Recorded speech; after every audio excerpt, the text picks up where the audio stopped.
அனைவருக்கும் வணக்கம். ஒரு ஜாதகத்துல 6, 8, 12 அதிபதிகள் தங்களுக்குள்ள மறைஞ்சிருந்தாங்கன்னா, அத விபரீத ராஜயோகம் அப்படின்னு நம்ம கேள்விப்பட்டிருப்போம். இப்போ உங்க ஜாதகத்துல 6ஆம் அதிபதியும், 8ஆம் அதிபதியும் தங்களுக்குள் 6, 8ஆ இருக்காங்கன்னு வச்சுக்கங்க.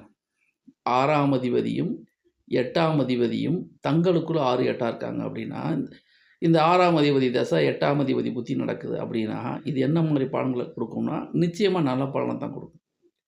ஏன்னா, பிரச்சனைய தரக்கூடிய 2 பாவாதிபதிகளும் தங்களுக்குள் 6, 8ஆ இருக்கிறனால, அது குடுக்கக்கூடிய விஷயங்கள் உல்டாவா தான் குடுக்கும். அப்ப நெகட்டிவா குடுக்க வேண்டியது பாசிட்டிவா குடுக்கும். இது நம்ம கவனிச்சு பார்க்க வேண்டிய ஒரு சூட்சமமான விஷயம். அப்போ உங்க ஜாதகத்துல எந்த தசாபுத்தி நடந்தாலும் பயந்துக்காதீங்க, கவலைப்படாதீங்க. நான் பயமுறுத்துறதுக்காக சொல்லல, வழிகாட்டுறதுக்காக சொல்றேன்.